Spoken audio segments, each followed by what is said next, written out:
mother was born in Vancouver in 1911. And like all of the other Japanese Canadian kids that they grew up with, they didn't have grandparents or elders. You think about that. All over the world, as occupiers have come into Africa, to South America, North America, Australia, New Zealand, those first immigrants, those first settlers, gave birth to children who didn't have elders or grandparents because they were somewhere else. So they had no roots in the land. And what does that mean? Without those roots, you look at land in a radically different way. You see it as a resource. You see it as real estate or a commodity. So you buy it, you develop whatever's on it, you exploit it, and then you sell it and you move away. Because the land doesn't mean what it has meant for thousands of years to the people not only who made a living on that land, but whose history and culture is embedded in the land. Woo! Your ancestors.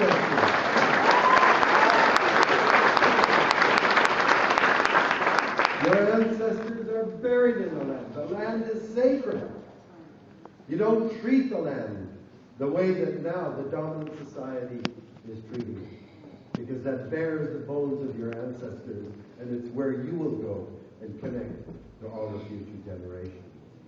So your battle is a battle between fundamentally different ways of seeing the land. And I'm very proud that the David Suzuki Foundation has built into its mandate a mandate to work with the First Nations communities wherever our projects take us, because we need the guidance.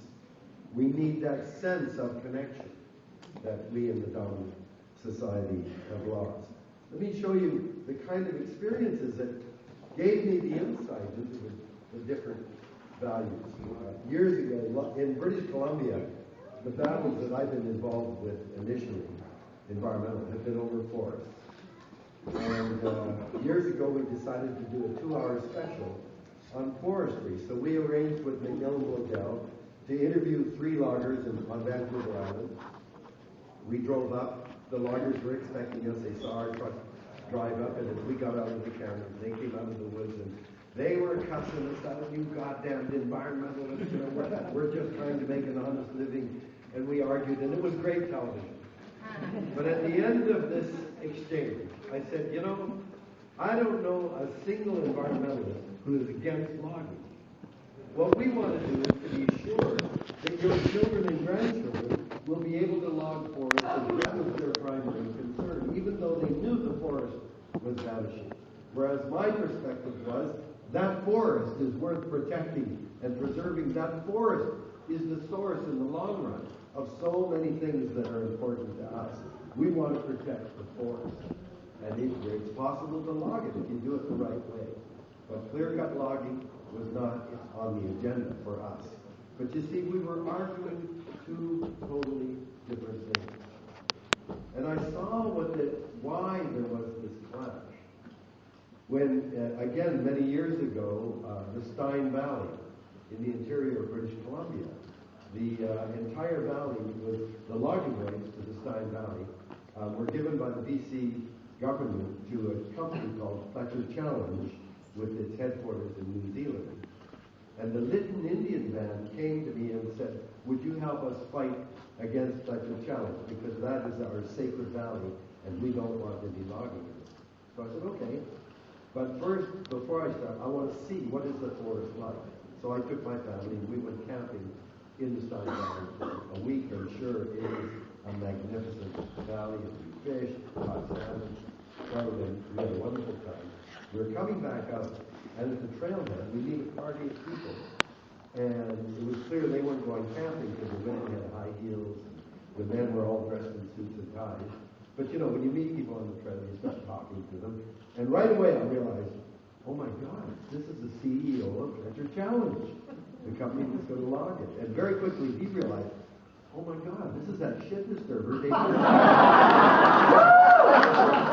So we got into a conversation that very quickly became very heated. And finally he said in frustration, listen, Suzuki, Are tree huggers like you willing to pay money so we don't cut those trees down? Because if you're not willing to pay money to protect them, they don't have any value until someone cuts them down.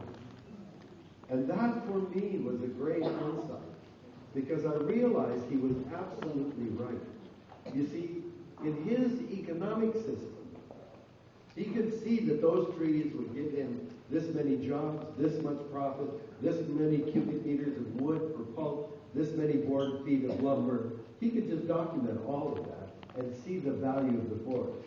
Whereas someone like me or you would come in and go, well, this is sacred. This forest is sacred. Our people are buried throughout here.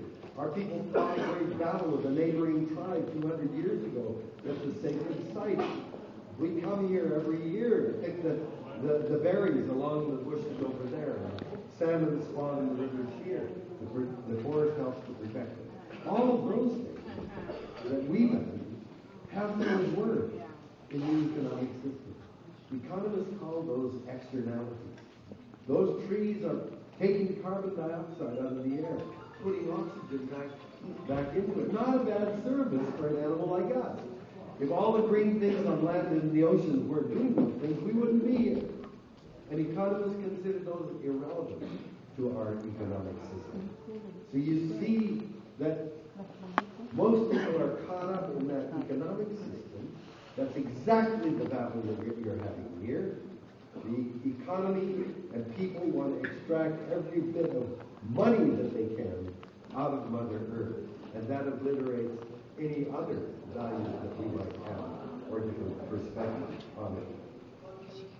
So for me, it all came together in the late 70s when I got a letter in the mail from a man named Jim Fulton, who was the member of Parliament for the northern part of British Columbia, a riding that is massive, relatively in the country of France. And a third of its constituency are First Nations. And it said, Suzuki, that's how he used to talk, Suzuki, you should do a show on the battle over logging on I-1. I didn't know what it was. But I soon found it was called then the Queen Charlotte Island, and that's the western archipelago of islands.